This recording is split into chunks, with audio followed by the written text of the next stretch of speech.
সবাইকে আমন্ত্রণ আন্তর্জাতিক সংবাদে। শুরুতেই জানিয়ে দিব সংবাদ শিরোনাম। ইউক্রেনে রাশিয়ার ব্যাপক হামলা, আতঙ্কে রয়েছে কিয়েভবাসী। এরপর জানাবো ইরানে প্রকাশ্যেই মৃত্যুদণ্ড কার্যকর। আরও জানিয়ে দিব নাইজেরিয়ায় বন্যায় অন্তত 49 জনের প্রাণহানি। এরপরেই জানাবো নতুন আত্মঘাতী ড্রোন উন্মোচন করলেন কিম। তারপরেই জানাবো পাকিস্তানে বাস থেকে নামিয়ে 23 যাত্রীকে হত্যা। আরও জানিয়ে দিব বর্ষায় ফারাক্কা বাঁধের 109টি গেট খোলাই থাকে, এ নিয়ে শুধু আতঙ্কিত হওয়ার কিছু নেই। আর সর্বশেষ জানিয়ে দিব হিজবুল্লাহর হামলায় ক্ষয়ক্ষতি প্রকাশ নিষিদ্ধ করল ইসরায়েল। এতক্ষণ জানাচ্ছিলাম সংবাদ শিরোনাম, এবার থাকবে বিস্তারিত। তবে বিস্তারিত খবরে যাওয়ার আগে আপনাদের কাছে অনুরোধ, যারা এখনো আমাদের ইউটিউব চ্যানেলটি সাবস্ক্রাইব করেননি দ্রুতই সাবস্ক্রাইব করে আমাদের বেল আইকনটি বাজিয়ে রাখুন। ইউক্রেনে রাশিয়ার ব্যাপক হামলা, আতঙ্কে রয়েছে কিয়েভবাসী। রাশিয়ার ভেতর প্রবেশ করে ইউক্রেনে হামলার পর রুশ বাহিনীও পাল্টা আঘাত হানছে। সোমবার 26 আগস্ট ভোরে রাশিয়ার তরফ থেকে ব্যাপক ক্ষেপণাস্ত্র ও ড্রোন হামলা চালানো হয়েছে, যার লক্ষ্য ছিল ইউক্রেনের বিদ্যুৎ ও জ্বালানি অবকাঠামো। ইউক্রেনের প্রধানমন্ত্রী ডেনিস স্যামিহাল জানিয়েছে 15টি অঞ্চলে রাশিয়ার বিভিন্ন ধরনের অস্ত্র ব্যবহার করে এই হামলা চালিয়েছে, যার মধ্যে রয়েছে ড্রোন, ক্রুজ ক্ষেপণাস্ত্র এবং সুপারসোনিক ক্ষেপণাস্ত্র কিনজাল। ইউক্রেনের প্রেসিডেন্ট ভ্লাদিমির জেলেনস্কি এই হামলার ভয়াবহতার স্বীকার করেছেন।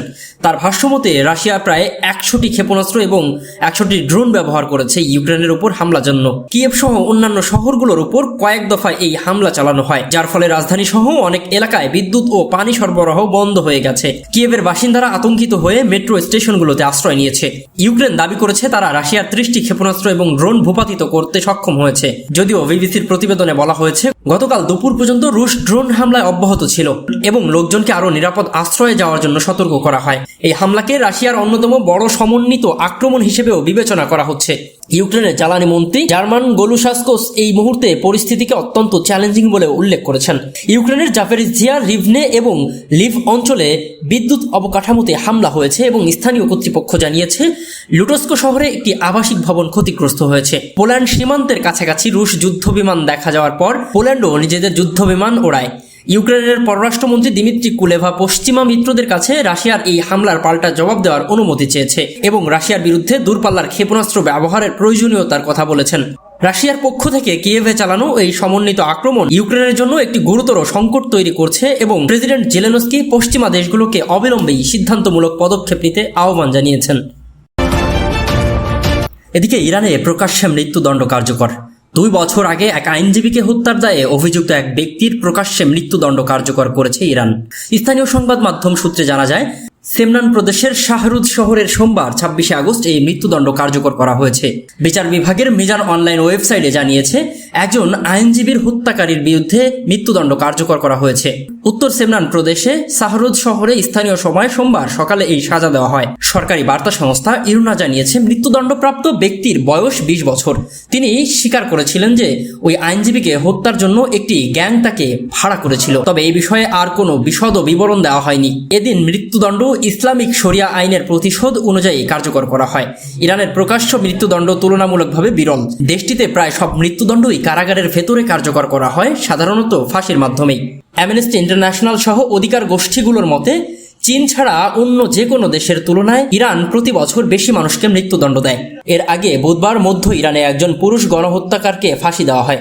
গ্রাহকদের ধর্ষণ ও যৌন নিপীড়নের দায়ে তাকে এই সাজা দেওয়া হয়েছিল। এদিকে নাইজেরিয়ায় বন্যায় অন্তত 49 জনের প্রাণহানি।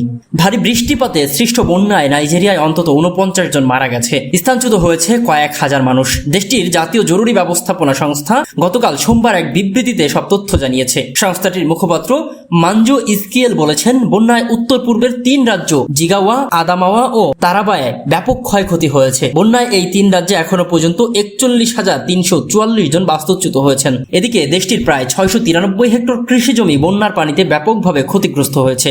স্থানীয় আবহাওয়া অধিদপ্তর জানিয়েছে দেশটির 36টি রাজ্যের মধ্যে অন্তত 31টি রাজ্য বন্যার উচ্চ ঝুঁকিতে রয়েছে। দেশটির উত্তর পূর্বাঞ্চলের এই বন্যায় গৃহহীন হয়ে পড়েছে হাজার হাজার মানুষ। এর আগে 2022 সালে নাইজেরিয়ায় ভয়াবহ বন্যার মুখোমুখি হয়। সেই সময় দেশটিতে বন্যায় 6 শতাধিক মানুষের মৃত্যু হয় এবং প্রায় 14 লাখ মানুষ বাস্তুচ্যুত হয়েছিল। এছাড়াও প্রায় 4,40,000 হেক্টর কৃষি জমির ফসল বন্যার পানিতে ব্যাপকভাবে ক্ষতিগ্রস্ত হয়।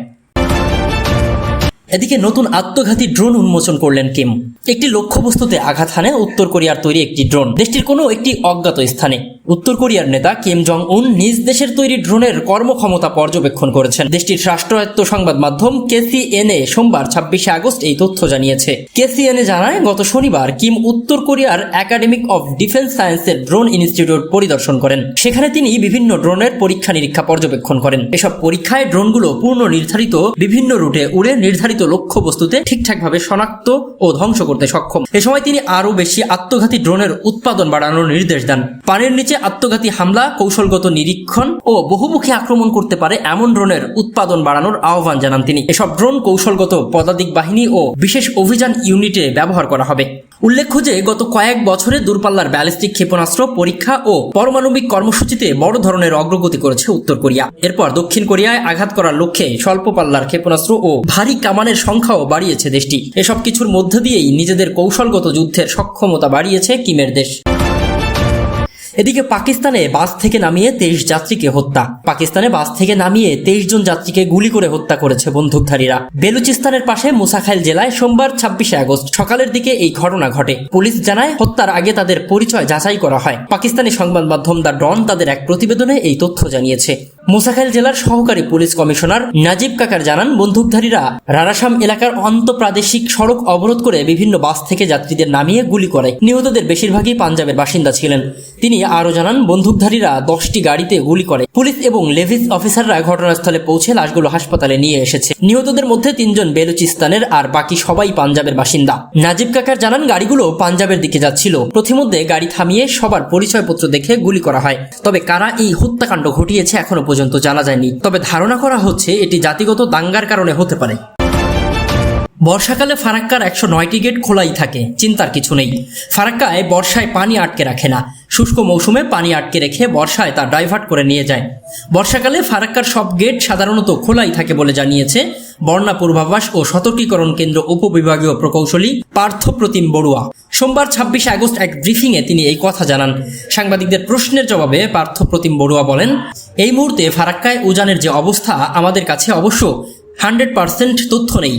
হাইড্রোলজি বা বিজ্ঞান মতে যেটা বুঝে থাকি, গেট এই মুহূর্তে সবগুলো খোলাই রয়েছে। গেট খুলে দিয়ে বাংলাদেশে বন্যা হওয়ার মতো কোনো অবস্থা ফারাক্কাতে নেই। ফারাক্কার গেট রয়েছে 109টি, বর্ষাকালে এগুলো খোলাই থাকে। তিস্তাপাড়ে বন্যার শঙ্কা রয়েছে কিনা এই প্রশ্নের উত্তরে তিনি বলেন, এই মুহূর্তে তিস্তা এমন কোনো আশঙ্কা নেই। একই সাথে গঙ্গা, পদ্মা, ফারাক্কার কথাও যদি বলি, ভারত অংশে বন্যা চলছে। তবে আমাদের দেশে এই মুহূর্তে বন্যার শঙ্কা নেই। গঙ্গার নদীপথে পানি স্থিতিশীল রয়েছে। এদিকে টানা বৃষ্টি ও উজান থেকে নেমে আসা পাহাড়ি ঢলে আকস্মিক বন্যার কবলে বাংলাদেশের পূর্বাঞ্চল। বন্যায় বাস্তুচ্যুত হয়েছে লাখো মানুষ। প্লাবনে প্রাণ হারিয়েছেন অন্তত 23 জন।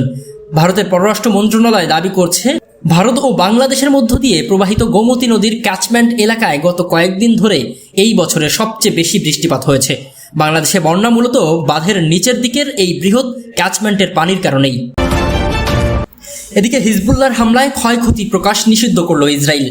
ইসরায়েলের অভ্যন্তরে হিজবুল্লাহ যে হামলা চালিয়েছে তাতে ক্ষয়ক্ষতির বিষয়ে প্রতিবেদন প্রকাশ নিষিদ্ধ করেছে যুদ্ধবাজ নেতানিয়াহু সরকার। ব্রিটিশ দৈনিক দ্য টেলিগ্রাফ জানিয়েছে, নেতানিয়াহু সরকার একটি সেন্সরশিপ ডিক্রি জারি করেছে, যার মাধ্যমে তাদের ভূমিতে ইসরায়েলি বাহিনীর ক্ষয়ক্ষতির কথা গোপন করার চেষ্টা করছে তেল আবিব।